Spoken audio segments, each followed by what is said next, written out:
The views and opinions of the following show do not reflect those of WSMN, its owners, and/or associates.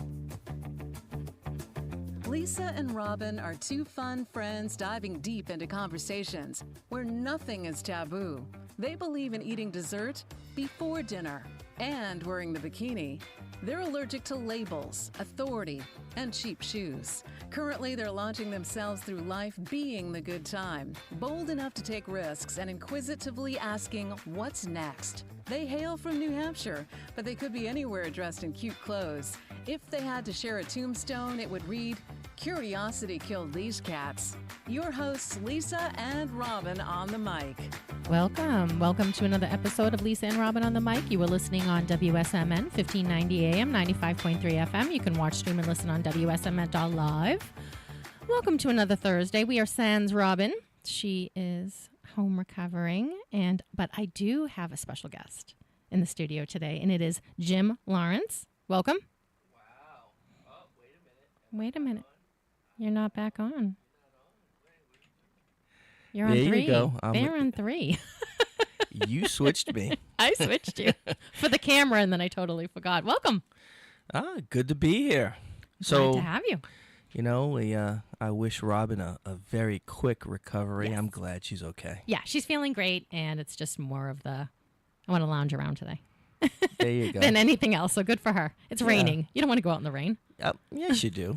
Especially with all the snow we've been getting. I know. I'll take this all day. I know rain is better. Do you have grass peeking through at your house? A little bit, not a lot. I mean, the snow literally just melted yesterday, so it's not ready to wake up. Yeah.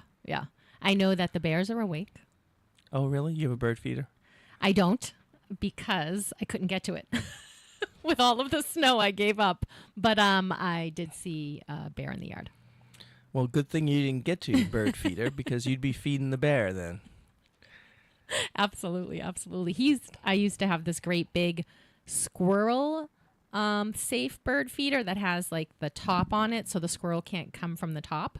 And he used to just shake it into his mouth. I saw him one day just shaking the bird seed in his mouth. It's like a guy with peanuts, just tossing it back there. So I am so excited to talk to you because I have a couple of things that you and only you can talk to us about. Uh-oh, this is scary. Nope, this is good. All right. So the name of today's show is Dad Advice about AI, aliens, and opening a restaurant. Aliens and opening a restaurant. All at the same time. Partially because you were in the Air Force, correct? I was. And I am blanking on the name because I have advanced maternal age and it went in one ear and didn't stay in my brain. We call that CRS. CRS? What is CRS? You know what CRS is. No. Can't remember. Oh, you can't say okay, the rest of it yes, here on the air, but yeah. It's a tab that's open that has a face but no name associated with it. But it's a gentleman from the Air Force who claims that the government's been lying about aliens because they see them.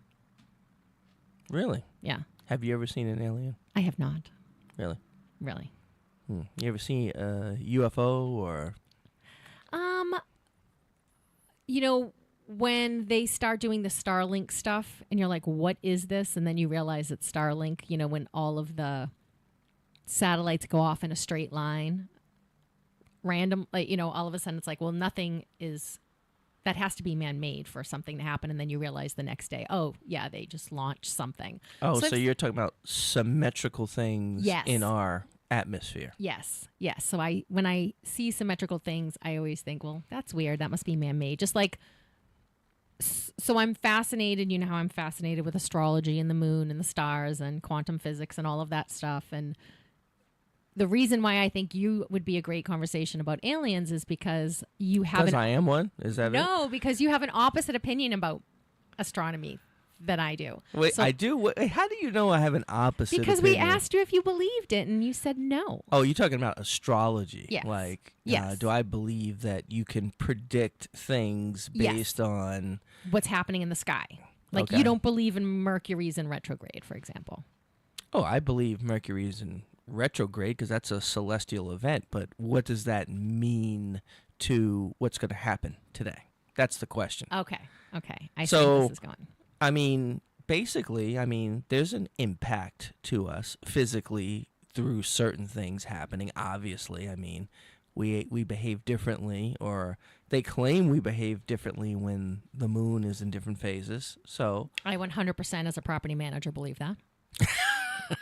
you get more calls during the full moon. You know, just people behave crazier. Like they're just more amped. I also think the heat does that to people. Like really, really hot weather does that to people. Well, ultraviolet radiation, maybe. More maybe. energy. Yeah, something, solar flares or something's going on. Juicing us up. Something. But I believe that when you're like, what's going on? You're like, oh yeah, full moon, or oh yeah, Mercury's in retrograde, or it seems, I always feel comforted, but I also feel comforted by feng shui. Like my life's not going quite right. Let me move around the furniture. So I kind of believe in feng shui too. There's this. Wait a minute. So not only is it planetary alignments, Yes. but it could be the alignment of your furniture. Yes. So that's like your own little solar system in your house. Yes. You move your sofa and your love seat and your recliner chair around, and Yes. that will change your mini orbit in your living room. I'm very sensitive to environments. Really? Yes. Okay. So, and I know feng shui is a real thing because when I started real estate, you know, you would show someone a property and it's cheaper in a better location in the complex, not near the dumpsters, not near the elevator. It's like obviously a better location, and it's cheaper than one that is in a less auspicious location because it's near a dumpster, it's near an elevator, so it's going to be noisier, or, you know, it's further away from the parking lot, or, but you get in and it's more expensive and you get inside, but because it's been decorated properly, people like it better and they think it feels better despite the fact that it's the same exact space. And we've encouraged people to stage homes for sales because we know that a lot of people can't visualize space well. They're not good 3D space thinkers. And so, you know, where does my TV go? Where does this go? So when I believe in all of that fully. Okay. I'll buy that. But like I said, I also like when things are really going really wrong, I'll rearrange the furniture like something's off. And I also think something as simple as if you have a table in the wrong spot and you're constantly whacking your knee on it or your foot on it, it's like move the furniture. That's ruining your day. Stubbing your toe every day is ruining your day. Okay. I'll buy that. Yeah. So back to the alien question. What do you think about aliens? Well, I mean, I personally have not seen any evidence of the existence of aliens. And it's hard for me to kind of just blindly say, oh, yeah, well, they probably exist, just based on the mere fact that you have all of this conjecture surrounding that. But the one thing I will say, the universe is a vast place. I mean, it's immense in terms of its size. If you look at just the raw number of solar systems that exist that we can derive and calculate, you know, you might have to say, you know, based on just the raw odds, that there's a chance there might be something out there far, far away. So I believe that we're only in a blip of time. Oh, we're going to do the dimensional time thing here, huh? And I'm not so I don't like the idea whenever a Hollywood movie does, or it's usually more TV series, because they'll have the one episode where everyone's in the alternate reality. So they're all different people, but they're the same people. I don't like that kind of space-time continuum nonsense. I think that's nonsense. Oh, you mean like Rick and Morty, the cartoon our kids watch? Yes, Yeah. yes. Or if you watch Stargate or any kind of series, they run the idea machine runs out and the writers do an alternate reality for fun episode. Okay. And I don't like those because if, you know, there's just this sheer fact that there's millions of sperm and millions of eggs, right? And these two got together and made a human being. Well, if there's an alternate reality, how does that same exact thing happen that I would even be born, let alone holding a whole different reality? That's why I have a significant problem with that. But I do believe that we are in a blip of time. We've only had the technology to even see in space a specific amount of time. And with all of the different species on the planet Earth, think about all of the fish in the sea, all the types of animals, all the types of birds, the different animals and species that have been on our planet 10,000 years ago, right? How is it that there's not one other thing in the universe? I find that fascinating. Yeah, I mean, that's one way of looking at it. But you could look at it in the converse, too, and say, think about all the things that had to line up. Like, our planet had to be formed in the exact spot that it was, to have the perfect atmosphere, the perfect distance from the sun, the perfect temperature, all conditions just perfectly set up so that all of these life forms could exist here. And I guess when you calculate the odds of how improbable that is, how likely is it that that existed somewhere else too? Right. So I don't know. This is a tough one. I don't know how to get my hands around it. Yeah. I like thinking about it though. I want there to be additional species. I don't know. That kind of scares me a little bit. And I think maybe Hollywood has something to do with that, because every time there's like a different species, it's always scary. Well, also, if you think about it from human perspective, we get an alien, what are we doing? Probing them immediately. Right? We don't want to be probed. We don't want someone looking at us like a experiment where we pick it up and turn it over and look at it. It's not the Close Encounters of the Third Kind where we're like, hello. It'd be like, oh, taken in the lab. Draw blood, stick things in its mouth. Or even worse, like the Predator. Yes. They're hunting us down. Yes. Like, oh, I like these trophies. Yeah. I'm going to dismantle it and take its skeleton home and put it on my necklace. Mm-hmm. Yeah, I know. Yeah. So I can see the idea of it being there is in one way comforting and in another way terrifying. But I did think of you because of the Air Force. Yeah, you know what? Don't ask me. I've never been to Area 51. I haven't seen the secret hangar at Wright-Patterson Air Force Base. Mm-hmm. And I don't know what's going on in New Mexico either. If you want to read a fascinating book, Annie Jacobsen, Area 51.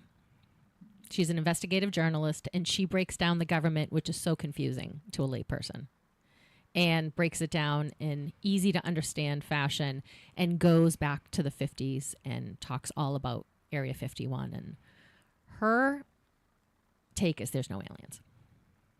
Well, after all of her investigative research. Yeah, all the employees that fly in there every day to do their job and fly out. Mm-hmm. Yep. They're working on a lot of technologies. We know that. Yes, and that's what it was, just technology. Yeah. Never aliens. So, but it's a book that's 5 inches thick, and covers 70 years or whatever, and it's fascinating. And it's a great read. If everyone could teach history the way Annie Jacobsen writes, we'd all be history buffs. But they teach us that back to the Mayans. We all aren't history buffs? Well, we would be more history. We wouldn't be. I joke that as a child, I was subjected to history from my parents, and I wasn't interested in it. And probably between 20 and 38, I didn't care about it at all, and then I picked it back up. Really? Yes. That wasn't my experience, but... What was your experience? I had a healthy interest in history even as a youngster. And obviously you know of my history of where I went to school and stuff, so that kind of carried forward. And it was relevant to what I did initially in life. I mean, being in the military, you'd be a fool not to really engage in history, because that basically drives a lot of the geopolitical sphere of influence, which results in global conflict and what the military usually has to engage in. So, and I don't think it ever stopped. Yeah, well, for most people it doesn't, but for me, I don't know how many times I would watch World War II and the storming of Normandy, and you're like, geez, can we have, but World War II is fascinating because no matter how many times I read about it, there's always more. There's always more. Yeah, because it really was a global war. I mean, with 2 major theaters, one in Europe, one in the Pacific, actually, and other minor ones, all around the globe. I mean, the only place that you could argue that they didn't have, open conflict was in the Americas, and there was still some strange stuff in the North Atlantic, and as well as in the Pacific too. Yeah. It was truly a global conflict. Almost everybody was touched by it. It touched every corner of the globe, and it was a very different experience depending on where you are. Right. And also how many people's lives it touched because of how many people died. Yeah, I mean, millions of people lost their life. Yeah. So then how many, when you exponentially in touch that on conflict, that. yes. Yeah. There was no one that could not be touched by it. Absolutely. And Directly. It changed the course of history, there's that word again, Yep. for the entire world. It Mhm. literally did. Yeah, I think about countries like Germany and Russia that lost millions of people in World War II. Yes. I mean, it's mind-boggling to consider that amount of loss of life, mostly young men. Mm-hmm. That's almost an entire generation of young men Mm-hmm. from their society just gone. Yep. Yep. So- Never to continue on a lineage. Yeah, never to have that just end there. And I was also fascinated, anytime you have genocide, you have this fascination about like, how does that even happen and how does it take place? So from that part of history, I found it interesting, but I found it depressing too, with no answer, right? Because there are still places where genocide goes on today. It's like we didn't solve it. It's still a human thing that happens. Yeah, but is it really a human thing like it used to be? I mean, I think there's a lot of checks and balances now Mm-hmm. that would prevent a real genocide. I'm thinking music now. Right. Genocide from actually occurring. I mean, there are literally cases where we know that entire races of people were just Slaughtered. wiped out. Yeah. I mean, we don't like to talk about it, but look what we did to the Native Americans here. Right. When was the last time you walked up to a Native American and said, "Hey, how you doing?" Well, there's not a lot of them walking No. around, and I mean, it's kind of a dark part of our history as a country. Yep.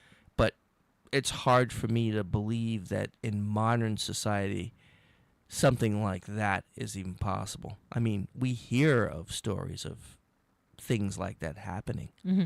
but it's not as complete as that was. Right. And they had a system for it to be very efficient too. So the part of me that was really intrigued with history was because, like, I was even talking to someone when we were talking about Iran yesterday, and I said, it's so interesting because it's like it was the 70s. I remember what was happening on television, but then being like, well, it's over there and I don't know, and you're 7. Right, when changes of See, regimes I didn't are happening. feel that way because I still have the memories of the economic ripples that went through. I remember what my parents were doing at the time, how it altered decisions that they made. And how did it? Well, I mean, the first thing was interesting is, my parents were in the purchase of, they had bought their first home in the early 70s. They were looking to buy their next home in the late 70s, and they actually ended up doing it. But I remember there was a huge issue there because that was right when that happened.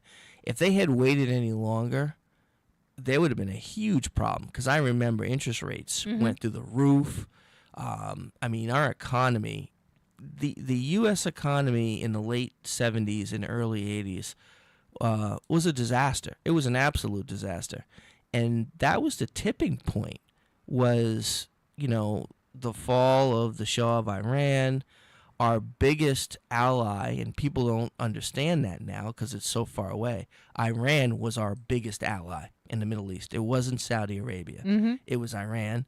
They were one of our largest suppliers of oil at the time. And to have that switch overnight had a very devastating impact on our economy. It was a tipping point that kind of created a domino effect that resulted in what we saw in the early 80s, which we never want to go back to again. I don't want to hear the word stagflation anymore. Right. Our kids don't know what that means. Yeah. You and I know what that means. Yes. That was not a pretty time. So I would say that, the economy was not good. the American economy took like 5 years to recover from that, maybe more. I remember interest rates, prime lending rates more than doubled in just a couple of years.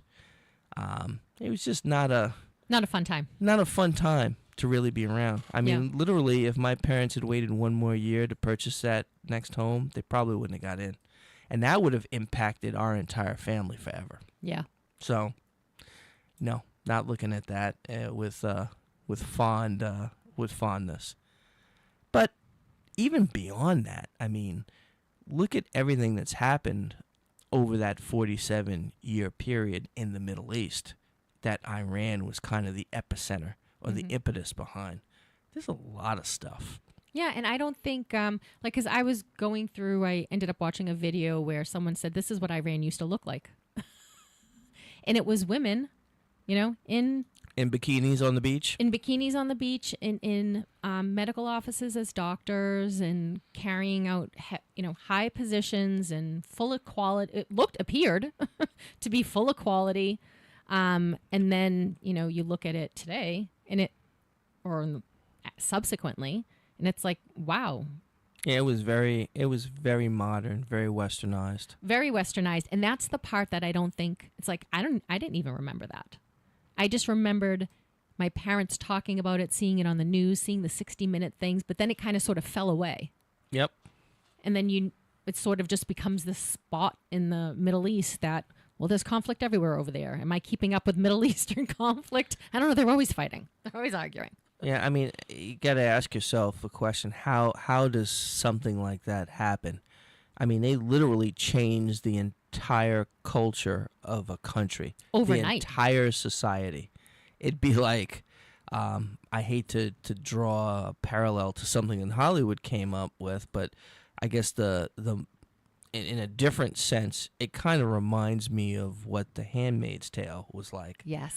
When somebody just basically took over the government and put all kinds of religious, under the guise of religion, all kinds of governmental policies that they put in place that just basically forced everybody into a very specific role in society. Mm-hmm.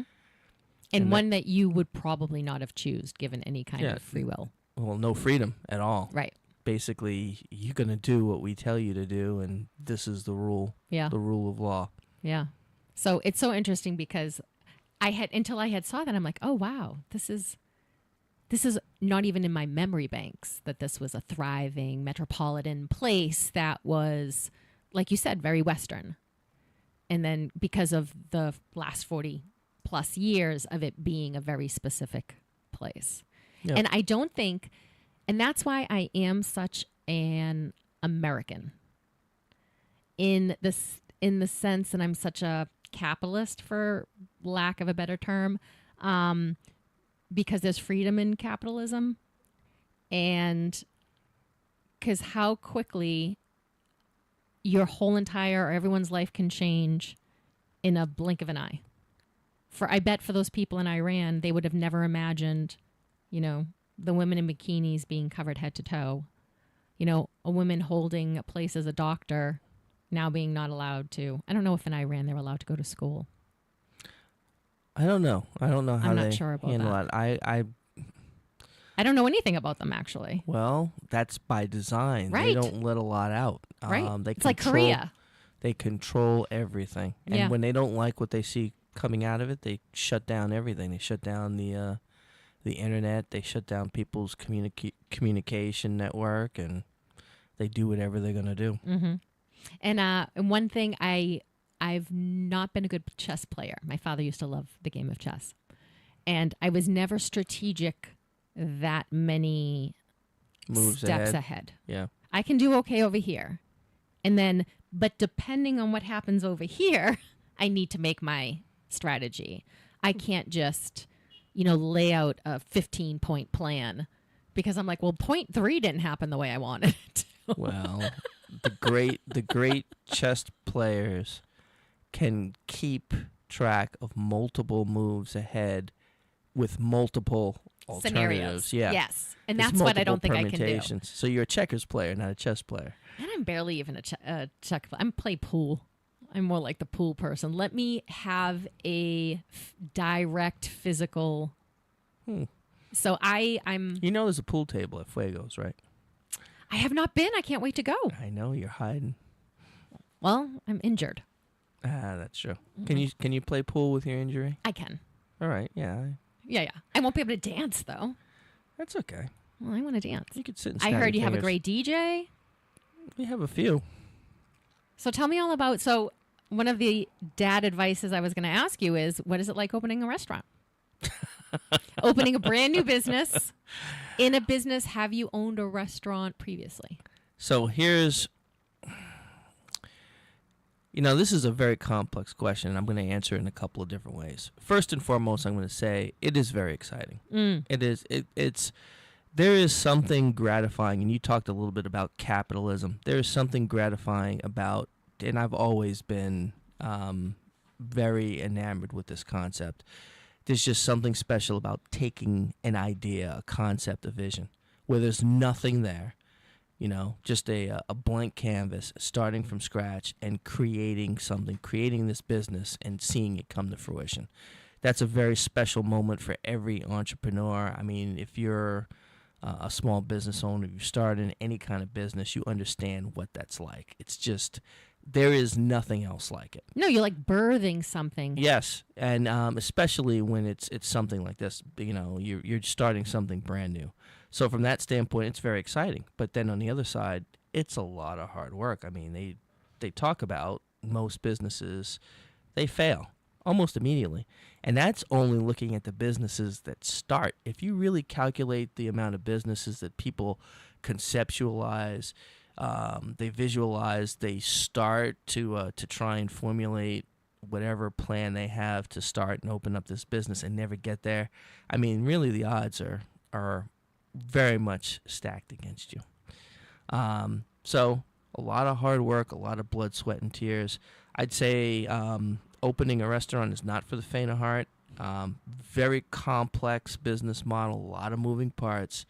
But I'm very happy and pleased with the end product.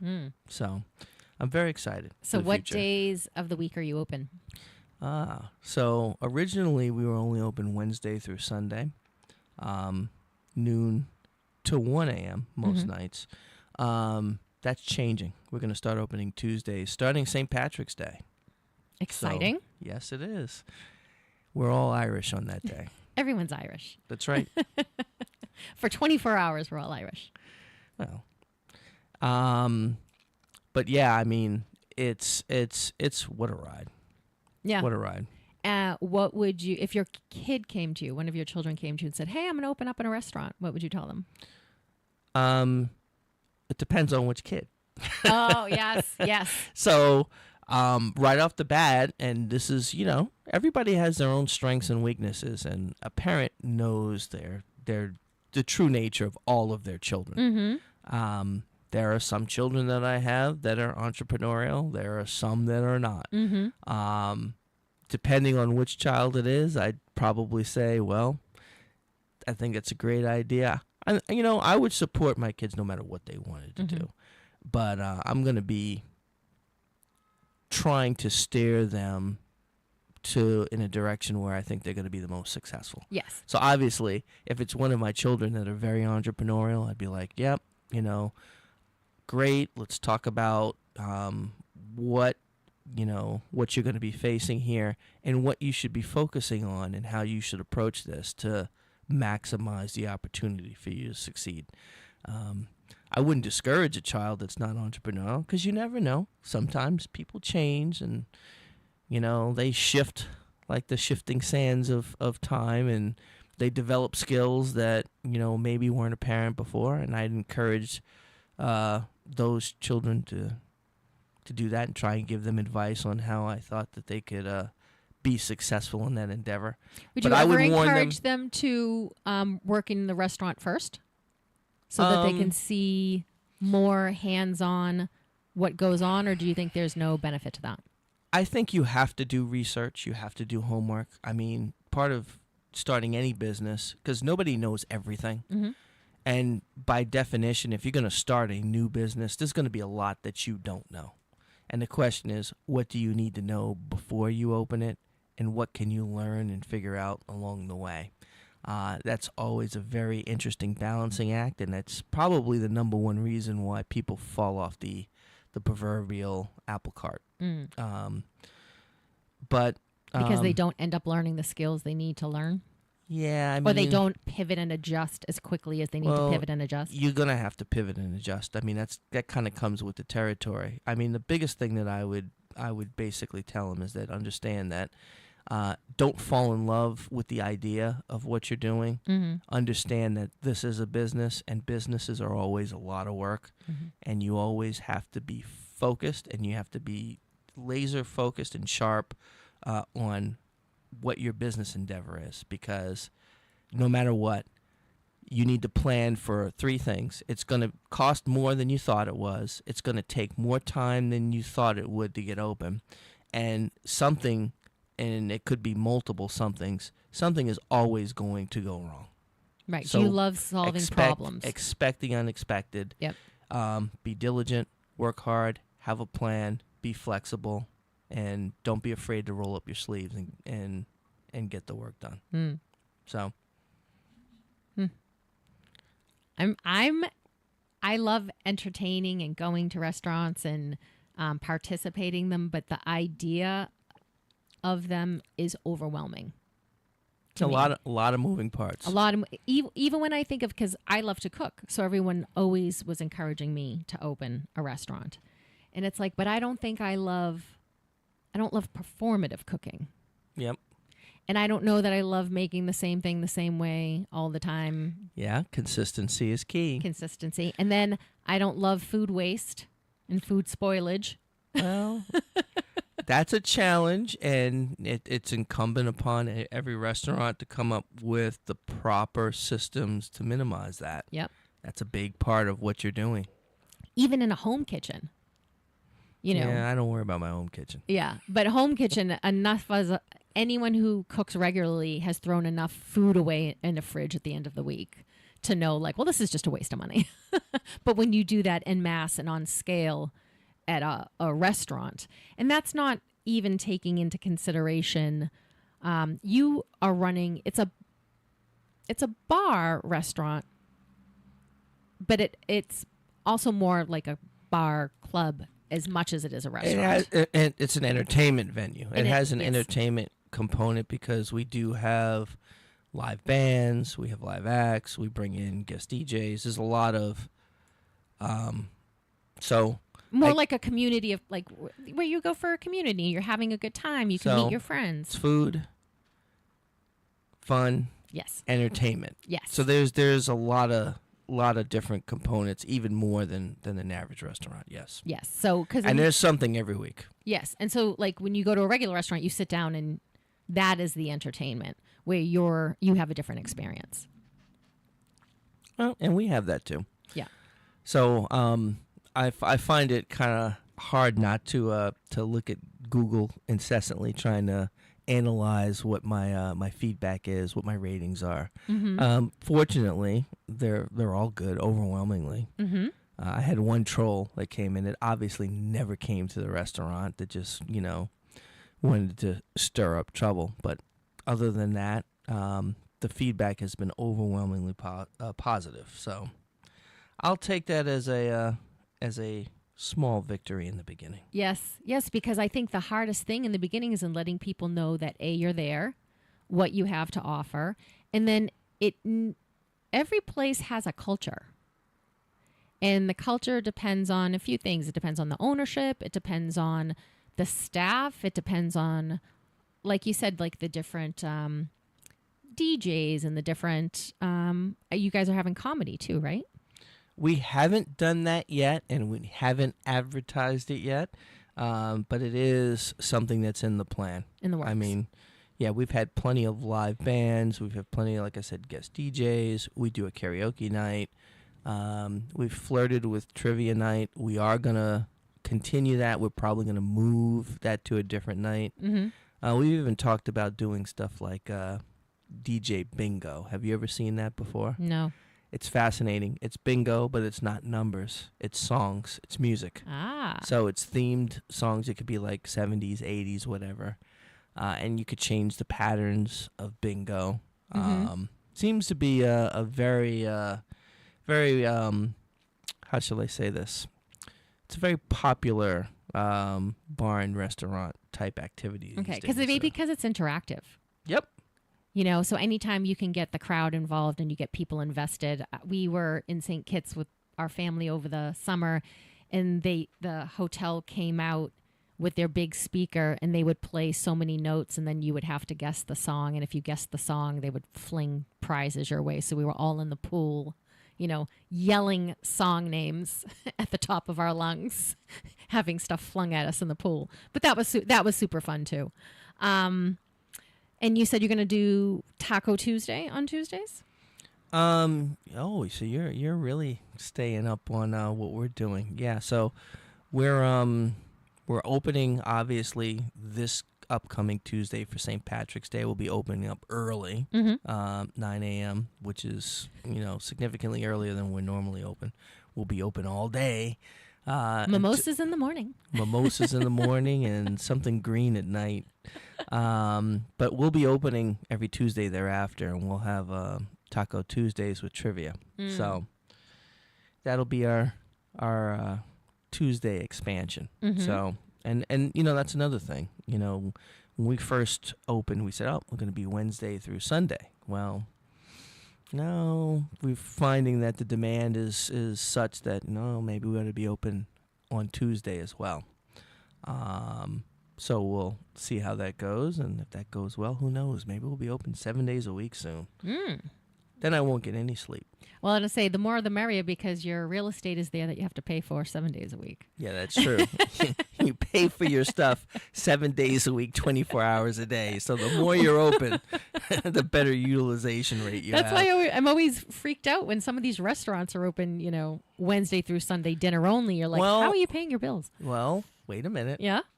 Tell me. Remember, one of a restaurant's biggest challenges is containing its labor costs. So when you're not open, you're not paying your labor costs. Every hour you're open, you are now increasing your labor costs. So you better make sure that your sales are enough to justify that cost. And that's what every restaurateur is trying to balance. Right. So I've got a good system in place now. I mean, at first it was kind of like, whoa. Yeah. I said, these personnel costs are enough to choke a horse. But yes. Once you get a system down and you figure out what your sales are going to be, typically, and when you're going to get surges, you could right-size your staff, and you're not, paying so much in labor costs when you're not getting the sales to justify that. Right. So, yeah, I just looked at my my Google ratings here, and it's still at 4.8, so I'm happy. Excellent. And this is Fuego in Dover, New Hampshire. So this week, we have, what do you have coming up Friday, Saturday, and Sunday for people this weekend? Okay, so this is actually going to be an action-packed weekend. Obviously, we're going to be building up to St. Patrick's Day. So the biggest event is they're actually doing a 5K race downtown in Dover right around our location on Saturday morning. And immediately following that, there's going to be a pub crawl. So we'll be opening slightly earlier for that, 10 a.m. So that's happening this Saturday. And we will have a guest DJ coming in for Saturday night starting at 9 p.m. We'll be open till 1. There'll be full food service all day long. And then, of course, what we're going to have to do is really rapidly redress up our place because we're going to go all out with our decorations for St. Patrick's Day. Nice.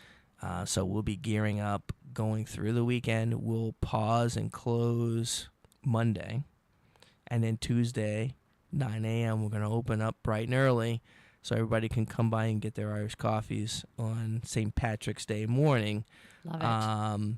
And there's going to be some some interesting entertainment. Might be some bagpipes involved in this. There's definitely going to be some bagpipes involved in this. But we're going to have some very special food offerings, obviously, for St. Patrick's Day. We'll have a corned beef and cabbage platter. We're also going to have... how about corned beef eggs Benny in the morning? We might be able to talk about that. That's not currently in the plan, but we could talk about corned beef eggs Benny. We're definitely going to have a corned beef sandwich. We'll be... the Reuben, the perfect Reuben. That's right. Absolutely. And we're going to be offering... Oh, I forgot to talk about this. We're running a special for the pub crawl. If you buy an admission, there's 5 locations that are all participating in this pub crawl on Saturday. If you buy your admission, I think it's a $20 admission, you get access to all 5 locations, and you get a free appetizer at each location that you go to, given a wristband. All of us will be selling those. Yeah. More than well worth it. Absolutely. We also have some drink specials for the pub crawl as well. Running $8 Jamesons and $7, I believe, green tea shots. So. Oh, interesting. Yep. And I might be previewing. No, what the heck? I'll make an announcement on the fly. I'm going to preview a new St. Patrick's Day cocktail. We're calling it the St. Patrick's Rum Punch, and it's going to be an iridescent green. So you got to come by and sample some of these wares. And take a cab home. Well, most of our patrons are pedestrians. I mean, we're in a downtown area in Dover, and most of our patrons walk. Yes, but I am not, so I'm going to get myself I'm going to get a driver. I'm going to bring some friends and make one of them drive. There you go. It's really funny because back in the day, I used to love Zima. Do you remember Zima as an alcoholic product?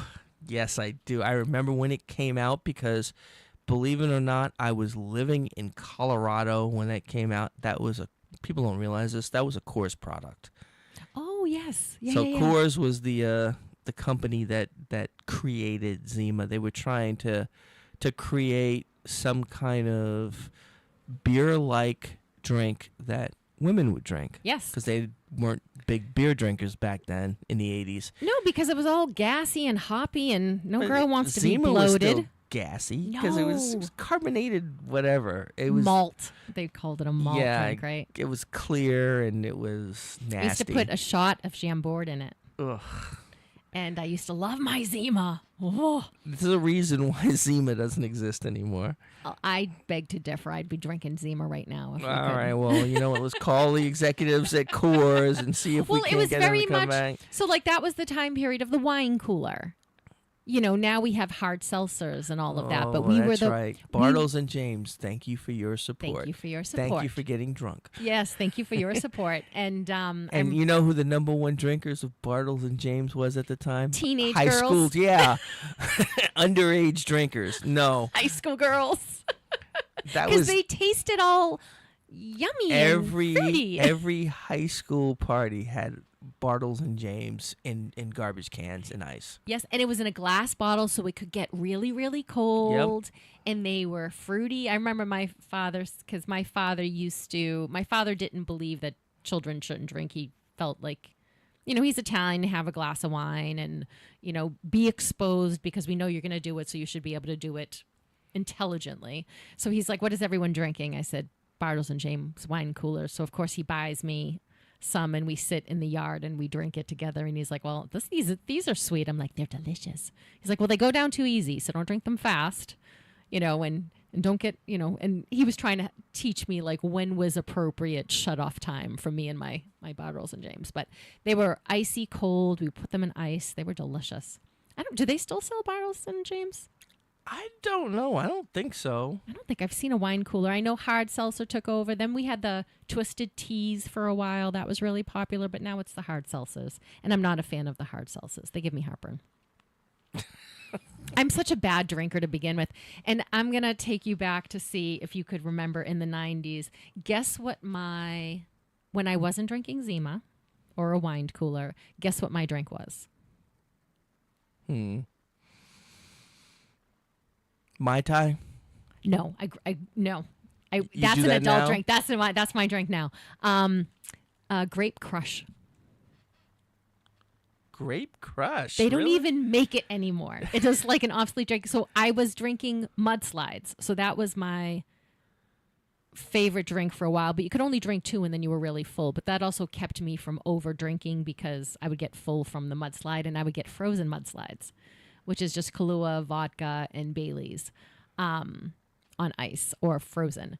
And then I switched over because those were very calorie intensive when you're trying to be a skinny teenage girl and a early 20s person. So then I switched over to the Grape Crush, which is like Chambord, vodka, and a couple of other drinks. But I remember when I went back into a bar and I'm like, do you guys make Grape Crush? They were like, we never heard of it. I was like, wow, I'm aging myself here. They don't even make it anymore. Mm-hmm. It's not a drink that they teach in bartender school. What is your favorite drink? That's a tough question. If I was just going to say what's my go-to, it has to be Scotch. I'm a Scotch drinker. I'm a whiskey drinker. To me, it's one of the simple pleasures in life. I don't need a bunch of... I mean, I can make mixed drinks, obviously. You know, like I said, if you're going to work, and this is my philosophy, you're going to work in this industry, you should be able to, as an owner, be able to do everything that's in there. So somebody, and this happened last night, somebody said, we don't really like this drink. Can you make me another margarita? Sure. Yep. You have to be able to do, or you should be, in my mind, you should be able to do everything that's in there. Because how do you understand what it is unless you know how to do it? I've always been that type of person. I want to do it first before I ask anyone else to do it because I don't know to tell you what you need to know until I know it. And I only know, it's one thing to read about it, but then it's a completely different thing to have to go and do it. It is. So this is Fuego in downtown Dover on Main Street. What's the situation for parking? So, obviously it's a downtown area, but the great news about this is there's plenty of parking available. There is a huge municipal parking garage that's right behind the location. Awesome. There's a large metered parking lot there as well. There's on-street parking as well. And the good news is if you're coming there late after 8 p.m., there's no charge. Nice. So there's no reason not to come. No. The only reason not to come is because you've got something better to do, and that's not going to be the case because it's always going to be a great time at Fuego. Awesome. Yeah, so... great food, as you could see based on the Google ratings. I mean, it's just, I'm trying to hold back the weight gain, but it's not working. He's rubbing his stomach for those who can't see him. Yeah, unfortunately, I still have that to rub. But, would you trust someone who owned a restaurant who didn't have a little bit of a belly? Who was too thin? Absolutely not. No. What is the theory? Don't never trust a skinny chef. That's right. That's it. Because you either have a Coke problem or you have a bulimia problem. And either one is not good for preparing food. So, no. It's funny. I never was a chef in a restaurant, but I worked in restaurants as wait staff, and it's amazing how much you can be around food all day and almost like be done with food too. Not me. Not you. Not at all. Yeah. Sometimes it's almost like, but I get that way. Like I've never been part of a food contest or anything. When there's even sometimes buffets can gross me out when there's too much food. It's almost unappetizing instead of more appetizing. Depends on how good it is. To me, it's all about the quality. Yeah. If it's good food, it's good food. Yeah. If it's not good food, no quantity is going to make it any better. Yeah. I'm not a big fan of buffets, especially as of late. The sneeze guard is not quite just cutting it for me. I need more than that. A sneeze guard. I mean, there's no way to guard against a sneeze. No, but they have those like little plastic, like this is going to make us all safe. Yeah. safe. As everyone's, Yeah, grabbing and putting back and taking and putting back. It's like you touched it, goes on your plate or throw it away. Nobody else wants that. I thought most of the buffets went under during COVID. No, but they started to come back, and like even at the supermarkets, they started bringing all of those back too. Those little hot bar areas and Yeah, no, I've never been a big fan of that. I mean, I've done it before. I mean, who hasn't gone to the Las Vegas buffet? Tell me you haven't. I haven't been to Las Vegas. What? What? Field trip. I know. So one of my family members moved there and started working for that new giant dome that they started. What is that called? I can't remember. I know what you're talking You know about. what I I'm forget talking what about? they call it. Okay. Yeah. So, and I was like, I'm so excited. We're going to make a trip out there. We're going to come and see a show. And she was like, oh, the Backstreet Boys are going to be here. I'm like, well, we can't travel that trip. She's already moved. She's already found a different trip somewhere else. So, and she's now out of Las Vegas. But I will make it there. I want it to be, eventually I have book tour-itis where I'm trying to pick different cities to go and do book tours. And I think Las Vegas is going to have to be one of them.